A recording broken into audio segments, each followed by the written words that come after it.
This video is brought to you by G2A.com. Welcome to my second vlog, everyone. I promise I don't dress up for these vlogs. I've got a mooting competition today. So as you already know from my first vlog, I do a law degree, and one of the things I take part in is mooting competitions, and they're essentially like mock trials where you have to stand up, present your case, etc. And so it's good practice for stepping into the legal profession. So hence you have to wear what you would in practice. So here I am in a suit, my lucky yellowy gold tie on. The only thing I'm really going to talk about today on this vlog is sponsorships, because that's what's been going on recently with me and Excel.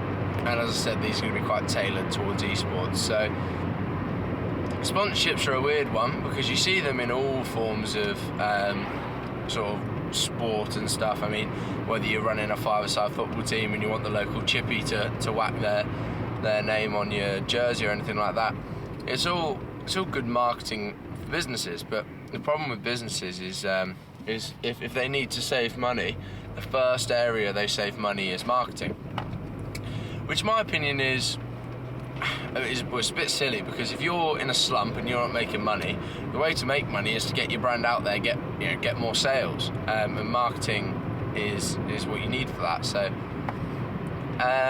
but hey, who am I to tell businesses how to run their companies? So essentially, yeah, they cut marketing first. So I did mention in my last video, it doesn't matter how many people you approach, you're not going to get everyone. It doesn't matter if you've got the best business in the world. So I've been playing a numbers game recently, sending out making loads of cold calls to loads of businesses, literally loads, like some that you'd think, well, why is an esports organisation contacting them? And because sometimes businesses go, well, that's something different, that's something we haven't spent our marketing budget on before, maybe we should give this a go, and they sort of take the plunge in esports. You just have to explain it right. To no avail with the companies so far outside of esports, I have to admit, so it's not easy. But it's not necessarily who you know and not what you know, because if you don't know anything, you're never going to get a sponsorship. But contacts is a big thing, because like I say, it's not people doing other people favors, but when you've got contacts, they know you.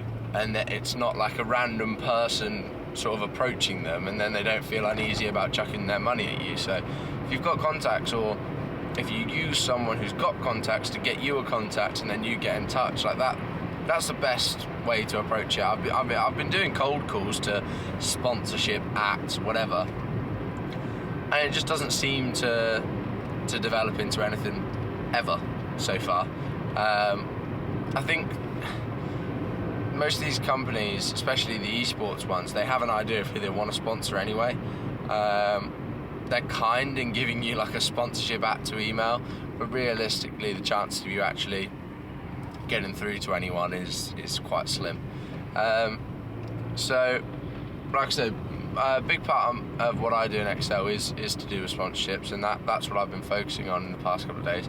And we've managed to secure a few, secure a couple of partnerships, so sponsors such as the likes of G2A and Scuff have furthered their sponsorship with us, which is great news, and big shout out to those guys. They've both been there since almost the start, but they've realised the potential of Excel and sort of upped their game. We've got FPS Aim Assist, we've got Zip Buddy, who have been there from the start. Sponsors, and then we've got partnerships on the side of that for sort of fringe benefits that help you run the company. So Gamers Apparel, we've got an apparel sponsorship with them, or partnership, whatever you want to call it, and Twitch. So our Twitch is more for our players, so that they can go out and start making some revenue for themselves through streams and the likes of that.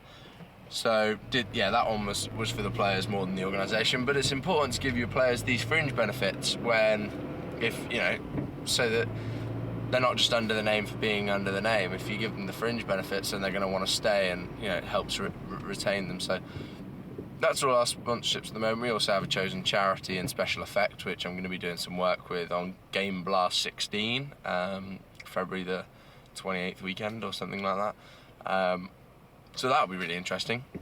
We're looking forward to doing that, actually. So yeah, that's just a little bit about our sponsors, but also a little bit about how to gain the sponsors. When you approach them, the way I approach them, like I say, sometimes cold calling first in order to get a contact. So I've got someone to speak to, because it's better to speak to someone, like I say, so you're familiar. And then we have a sponsorship booklet, which just explains what we do. That's really key to the ones that are sort of outside esports, because they might be like, what on earth is this business? And then I also write a nice cover letter, and you need to be up to date on your numbers. Numbers are always key in a pitch, so your analytics, with all your streams, website, stuff like that, you need to be on top of that. Because at the end of the day, it's always going to come down to numbers. Even if you've got the best gift of the gab in the world, it's still going to come down to numbers. So make sure you get them in there. And yeah, I think that's about it. I mean, it's not easy. It's a numbers game. You won't get them all, but you will get some if you approach it right. And we're living proof of that. And I hope to have some more sponsorship announcements for you guys in the coming weeks. So cheers, guys.